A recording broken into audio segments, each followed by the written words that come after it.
কদর তালাশ করুন, রমজানের সবচেয়ে দামি সময়।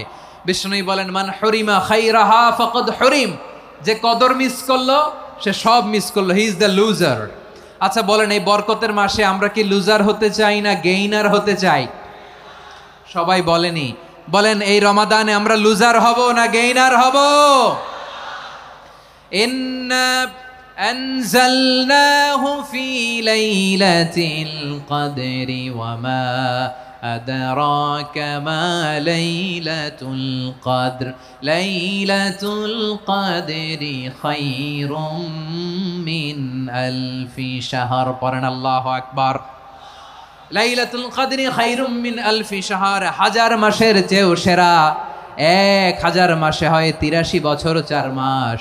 83 বছর 4 মাস টানা ইবাদত করলে যেই সওয়াব, কদরের রাতে ইবাদত করলে অতটুকু সওয়াব আপনি পাবেন, আল্লাহ সেটা বলে নাই। আল্লাহ বলে তার চাইতে বেশি সওয়াব দিয়ে আপনার আমলনামা ভরে দিবে কে? কদর যেন মিস না হয়।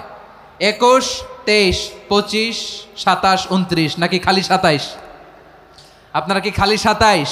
বেজর রাতগুলোকে কদর হিসেবে তালাশ করো। আল্লাহর হাবিব সাল্লাল্লাহু আলাইহি ওয়াসাল্লাম শেষ 10 দিন টানা ইবাদত করতেন, টানা ইবাদত। ইদা জাআল আশরু আহিয়াল লাইলা আইকাযা আহলা ওয়া জাদ্দা ওয়া শাদ্দাল মিজার। সারা রাত জেগে ইবাদতের নজির নবীজির নাই, শুধু রমজানের শেষ দশক ছাড়া। সুবহানাল্লাহ বলেন। নিজেও ঘুমাতেন না, ফাতেমা রাদিয়াল্লাহু তাআলা আনহু, আলী রাদিয়াল্লাহু তাআলা আনহু কাউকে ঘুমাতে দিতেন না, সবাইকে জাগিয়ে তুলতেন। আমরা সারা রাত জেগে ইবাদত করব, রাজি আছেন তো?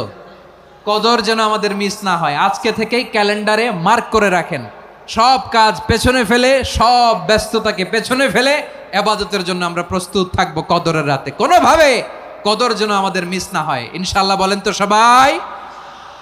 আমার প্রিয় ভাইরা, ধীরস্থির ভাবে কোরআন তেলাওয়াত করুন, তাড়াহুড়ো করে নয়। আনাস রাদিয়াল্লাহু তাআলা আনহু বলতেন, রুব্বা কারি লিল কোরআন ওয়াল কোরআন ইয়ালআনহু। কোরআনের অনেক কারি আছে যারা কোরআন পড়ে কিন্তু সওয়াব পায় না, বরং আল্লাহর কোরআন তার বিরুদ্ধে আল্লাহর দরবারে নালিশ করে আর লানত করতে থাকে। আমরা কি ওই রকম কোরআনের তেলাওয়াতকারী হতে চাই? না। ধীরস্থির ভাবে ওয়ারাত্তিলিল কোরআন তারতিলা, তারতিলের সাথে পড়বেন। বিষ্ণু ঈসা ইসলাম কানা ইয়ামুদ্দু সাওতাহু মাদ্দান, টেনে টেনে পড়তেন। আলহামদুলিল্লাহি রাব্বিল আলামিন আর রহমানির রহিম মালিকি ইয়াউমিদ্দিন ইয়্যাকা না'বুদু ওয়া ইয়্যাকা নাস্তাঈন ইহদিনাস সিরাতাল মুস্তাকিম সিরাতাল লাযীনা আন'আমতা আলাইহিম গায়রিল মাগদুবি আলাইহিম ওয়ালাদ-দাল্লিন। পড়েন আমিন। কানা ইয়ামুদ্দু সাওতাহু মাদ্দান, টেনে টেনে পড়তেন। ওয়া কানা ইউকাত্তিউ আয়াতাহু, ইউকাত্তিউ আয়াতান আয়াতান, প্রত্যেক আয়াত পড়ে পড়ে তিনি থামতেন। এভাবে কোরআন পড়তে হবে। আমাদের অনেক মা বোনেরা আজকের এই চাঁপাইনবাবগঞ্জের প্রোগ্রামের অনেকগুলো মহিলা প্যান্ডেল আমি ল্যান্ডিং করার সময় দেখেছি। আমার অনেক বোনেরা, ওনারা কোরআন খতম করতে যে এমনভাবে তেলাওয়াত করেন, কোরআন তেলাওয়াতের আদব আর অবশিষ্ট থাকে না। আমরা তার তিলের সাথে তেলাওয়াত করব, যেমনটি আমি পড়ে শোনালাম। বিষ্ণু ইসলাম প্রতি আয়াত শেষে থামতেন, টেনে টেনে পড়তেন, তার তিলের সাথে পড়তেন, সুর করে পড়তেন। মানলাম ইয়াতাগান্না বিল কোরআন ফালাইসা মিন্না, যে সুর করে কোরআন পড়ে না সে আমার উম্মত হতে পারে। জাইনুল কোরআন বিআসওয়াতিকুম, বিষ্ণু বলেন সুর করে কোরআন পড়বা।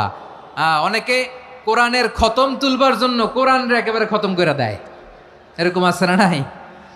কোরআনের খতম তোলার জন্য কোরআনরে কি করে? একেবারে খতম করে দেয়। না, আপনি ধীরস্থির ভাবে পড়ে যদি খতম দিতে পারেন মাশাআল্লাহ, না পারলে যতটুকু পারেন পড়বেন। এরপর অনুবাদ পড়ার চেষ্টা করবেন, তাফসীর পড়ার চেষ্টা করবেন। আপনাদের জন্য এক অনন্য উপহার রয়েছে আমার পক্ষ থেকে, এক নজরে কোরআন। 114 সূরার সারমর্ম, সার নির্যাস আমরা নিয়ে এসেছি এখানে বাংলা ভাষায়।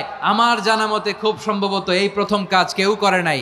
আরবিতে পাবেন এরকম অনেক বই, ইংরেজিতে কিছু কাজ আমরা দেখেছি, কিন্তু বাংলায় পাবেন না। এত চমৎকারভাবে আমরা সূরাগুলোর সারমর্ম, সার নির্যাস তুলে ধরার চেষ্টা করেছি। 5 পৃষ্ঠায় আপনি জেনে যাবেন এই সূরার সেন্ট্রাল থিম কি। 5 পৃষ্ঠায় জেনে যাবেন মেজর থিম কি, এই সূরায় কি কি নিয়ে আলোচনা করা হয়েছে। এই সূরা থেকে মূল লেসন কি, মূল শিক্ষা কি, সহজে আপনারা বুঝে যাবেন। সুযোগ হলে এটা সংগ্রহ করবেন আপনারা। যে কোনো ধরনের ভালো অনুবাদ আপনারা পড়বেন, তাফসির পড়বেন। আমরা কোরআনময় করতে চাই। খতম কোরআনে রমাদানের এক খতম দেওয়ার একটা সহজ পদ্ধতি হচ্ছে রমাদানের প্রতি নামাজের পরে 4 পৃষ্ঠা। প্রতি নামাজের পরে কয় পৃষ্ঠা? 4 পৃষ্ঠা। তাহলে 5 ওয়াক্তে 4 পাঁচা 20 পৃষ্ঠা। হেফজে কোরআনগুলো 20 পৃষ্ঠা এক পারা। এভাবে 30 দিনে আপনার এক খতম হয়ে যাবে। আমরা যেন তার তিলের সাথে বিশুদ্ধভাবে কোরআন তেলাওয়াত করতে পারি, আল্লাহ তৌফিক দান করুক। পড়ে না আমিন। 2 নাম্বার করণীয়, ধীরস্থিরভাবে তারাবির সালাতগুলো যেন আমরা আদায় করি। তাড়াহুড়ো করবেন না আল্লাহর ওয়াস্তে, তাড়াহুড়ো করবেন না, তাহলে কোরআন আমাদের জন্য বদদোয়া করবে। তাড়াহুড়ো করবেন তারাবির নামাজে। তারাবির নামাজ সালাতুত তারাবিহ মানে বিশ্রামের নামাজ। আর আমরা পড়ি সলাতুল কিতার, রেলগাড়ির মতো নামাজ। চিল্লায় বলেন ঠিক কি না? না, এরকম করবেন না। ইমাম সাহেবদেরকে আশ্বস্ত করুন যে ইমাম সাহেবরা আমরা পিছনে আসি আপনাদের সাথে, আপনি আস্তে আস্তে পড়েন, তার তিলের সাথে পড়েন, ধীরস্থিরভাবে তারাবির সালাত পড়বেন। সারা বছর এই সুযোগ হয় না দাঁড়িয়ে কোরআন শোনার, এরকম আয়োজন ব্যবস্থাপনা সারা বছর আর আমরা পাই বলেন তো? না। তারাবির সালাতের রাকাত বিতর্ক এড়িয়ে চলুন। রাকাত নিয়ে বিতর্ক করবেন না। 8 রাকাত 20 রাকাত নিয়ে যে মারামারি এই দেশে, এটা শয়তানের ফন্দি। চিল্লায় বলেন এটা কার ফন্দি? আমরা 20 রাকাত পড়ি, আপনারা হয়তো 8 রাকাত পড়েন, কোনো অসুবিধা নাই। আমরা যারা 20 রাকাত আমরা পড়তেছি, আমরা 20 রাকাতের কথাই বলি। 20 রাকাত আমরা পড়বো আজীবন। সৌদি আরবে মক্কা মদিনায় 20 রাকাত পড়ে, কোনো অসুবিধা নাই। অন্যান্য মসজিদগুলো 8 রাকাত পড়ে। এই নিয়ে এদের মধ্যে মারামারি আছে? হ্যাঁ। আর এই জন্য রাকাত বিতর্ক এড়িয়ে চলবেন। প্রিয় ভাইয়েরা, আপনার আমল আল্লাহর কাছে কবুল হবে সংখ্যার বিচারে না উত্তমতার বিচারে? বলেন তো, সংখ্যার বিচারে না উত্তমতার বিচারে? উত্তমতার বিচারে। কত চমৎকার ভাবে আপনি আল্লাহর সামনে দাঁড়াতে পারছেন এটা বিবেচ্য। রুকু সেজদাগুলো সুন্দরভাবে করবেন। রুকু থেকে সোজা হয়ে দাঁড়ানো ওয়াজিব। 2 সেজদার মাঝখানে সোজা হয়ে বসা ওয়াজিব। এই তাদিলুল আরকান বাদ দিলে হানাফি মাযহাব মতে সৌ সেজদা দিতে হবে। অন্য মাযহাব মতে নামাজই হবে না, আপনার নামাজই হবে না। এই জন্য ধীরস্থিরভাবে তারাবির সালাত যেন আমরা আদায় করি। পারা যাবে তো ইনশাআল্লাহ? 3 নাম্বার, তাহাজ্জুদের সালাত আদায় করুন। বছরের অন্য সময় উঠতে পারি না, অনেকে বলে হুজুর উঠতে পারি না, কিন্তু রমাদানে সাহারি খাওয়ার জন্য তো উঠাই লাগে। কি বলেন, সাহারি খান আপনারা? হ্যাঁ, খান না? খান কে কে দেখি তো? মাশাআল্লাহ মাশাআল্লাহ।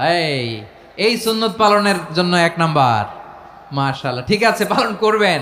আল্লাহর হাবিব বলেন তাসাহারু ফা ইন্না ফিস সাহুরি বারাকা, তোমরা সাহারি খেও, কেননা সাহারির ভেতরে বরকত ঢুকায় দিয়েছে কে? একটা খেজুর 1 গ্লাস পানি খেলেও সারা দিন আপনাকে তরতাজা রাখে কে?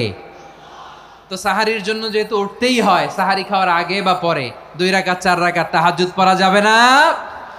রব্বুল আলামিন বলেন ওয়ামিনাল লাইলি ফাতাহাজ্জাদ বিহি নাফিলাতান লাকা আসা আইয়াবআসাকা রাব্বুকা মাকামান মাহমুদা। ও নবী, রাতের কিছু অংশ সময় তাহাজ্জুদের সালাত আপনি আদায় করবেন, কারণ এই তাহাজ্জুদ হলো আপনার জন্য নাফিলাতাল লাক, অতিরিক্ত ফরজ। আপনাকে মাকামে মাহমুদে অধিষ্ঠিত করবে কে? এজন্য যারা সম্মানিত হতে চান, সম্মানের আসনে যেতে চান, তাদের জন্য তাহাজ্জুদ অবধারিত। আমরা রমজানে সাহারির আগে তাহাজ্জুদ পড়তে চাই কি চাই না? এই নামাজটারে আল্লাহ বড্ড ভালোবাসেন। কেন জানেন? কারণ গভীর ঘুমকে স্যাক্রিফাইস করে আমরা এই নামাজ পড়ি। ঘুমের আরবি জানা আছে কারো? ঘুমরে আরবিতে কি বলে? অনেকগুলো আরবি আছে। একটা আরবি হচ্ছে নুআস, তন্দ্রা, তন্দ্রা, আমানাতান নুআসা কোরআনে এসেছে। আরেকটা আছে ঝিমুনি, ঝিমুনি, এইভাবে ঝিমুনি আসে ঘুমের আগে, এটারে বলে সিনা। এটারে কি বলে? সিনা। স্বাভাবিক ঘুমকে আরবিতে বলে নাউম। স্বাভাবিক ঘুমকে কি বলে? এই সিনা আর নাউমকে আল্লাহ এক আয়াতে এনেছেন, লা তাখুযুহু সিনাতু ওয়ালা নাউম। আল্লাহর তন্দ্রা নাই, ঘুম নাই। ঘুমের আগে যে তন্দ্রা আছে ওইটাও নাই। তাহলে নুআস, সিনা, নাউম পেলাম। আরেকটা ঘুমের আরবি হচ্ছে হুজুদ। চাঁপাইনবাবগঞ্জ আওয়াজ করে বলেন, আরেকটা ঘুমের আরবি কি? হুজুদ। এটা মাঝরাতের ঘুম, শেষ রাতের ঘুম, যেই ঘুমটা বড্ড মজা লাগে। কাঁথা টেনে টেনে ব্ল্যাঙ্কেট টেনে টেনে আরেকটু ঘুমাইতে মন চায়, আরেকটু, আর 1 মিনিট, আর 2 মিনিট, এরকম একটা মজার ঘুম শেষ রাতে আছে না নাই? এই শেষ রাতের ঘুম, এই হুজুদের ঘুমকে স্যাক্রিফাইস করে যে এই সালাত পড়া হয়, ওই সালাতের আরবি নাম হচ্ছে সলাতুল হুজুদ বা সলাতুত তাহাজ্জুদ। চিল্লায় বলেন আল্লাহু আকবার। এজন্য আল্লাহ তাআলা এই তাহাজ্জুদের সালাতকে এত পছন্দ করেন। পড়বেন তো রমাদানে। 4 নম্বরে মুক্ত হস্তে দান করুন, মুক্ত হস্তে দান করুন। ওয়ামা আতাইতুম